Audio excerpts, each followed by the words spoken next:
Yun, oh. Kapag galit ka sa droga, ang sabi nila, magbantag ka. Yun, maligayang pagbabalik, mga kababayan.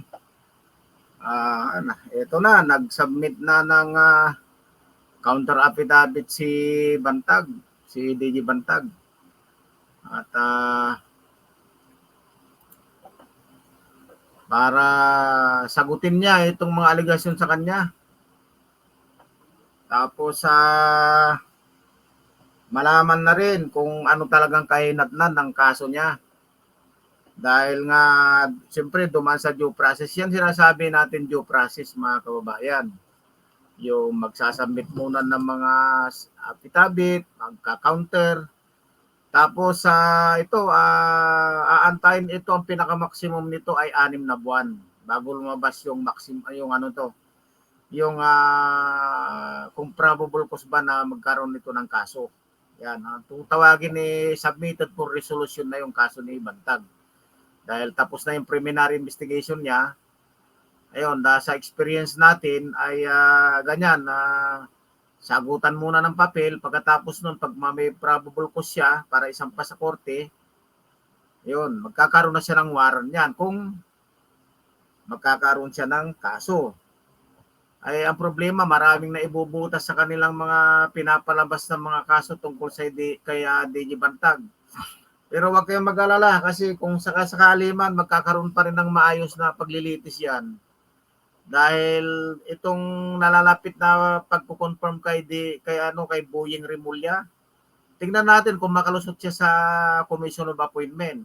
Or dahil dating kongresista yan, baka ipalusot nila yan. Panoorin natin to, ha. Hindi kami cellphone niya, ma. Ayan sa attorney. Yes. Yeah. Okay lang. Ay, ito pala sa'yo. Yeah, si Atty. Balisong yan, ha. Agoy. Shoutout pala kay BMR Channel. Kung hindi pa kayo subscriber sa kanya, pa-subscribe na rin yung kanyang ang kanyang YouTube channel. At siyempre, sa atin din, paki-subscribe na rin yung ating YouTube channel. Paki-share at paki-like na rin kung po pwede. Ngayon, kung ayaw nyo, basta i-subscribe yun na lang. Okay, sige, panoorin natin to. Ayan, guys. Nag-iilang signal. Ayos, attorney, guys.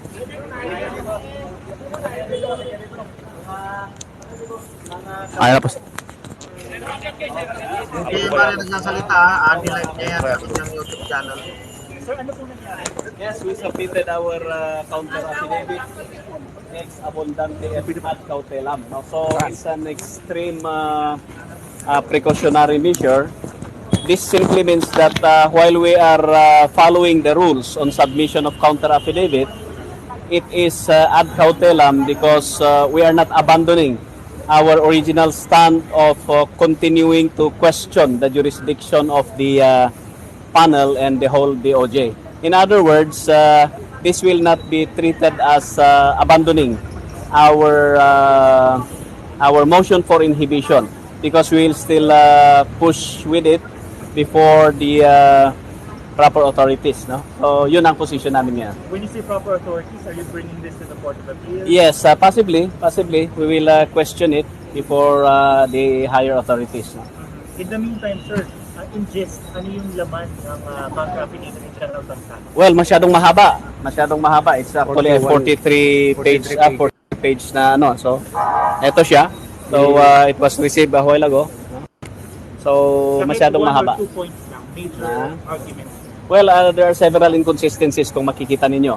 One of which is, syempre, yung statement ng gunman na sinabi niya na as early as September 5 ay nag-usap na sila ni Villamor na ipapapatay si Percy Lapid. No? So yun ang usapan nila. That was September 5. And on the same date, it was September 5 when the late Percy Lapid had his program dun sa about Cinderella Man. No? And then here comes the statement of the two PDLs, Galicia and Labra, stating that they came up with an agreement to for the killing of Percy Lapid on the second week of September. So that is inconsistent with the statement of the gunman when he stated that as early as September 5, he and Villamor already talked with each other for the killing of Percy Lapid. So yun ang mga points na pinound namin dito and several others, marami pa. How about Zulueta, sir? What will happen to him? Well, Solweta, he will be submitting, I think, the counter affidavit because one of the lawyers here, Attorney Juliet, entered her appearance for her to receive the subpoena for, I think she can talk about it. Attorney Pilahio, earlier, of the Mabasa family said si Zulueta daw was no longer allowed to submit a counter affidavit. Well, let's see. That is in accordance with the discussion a while ago. But as far as Solweta is concerned, Attorney Juliet is here to answer your questions. No? Sir, so what's the timeline that we're looking at right now? We really do not know. It's at the disposition of the panel. No?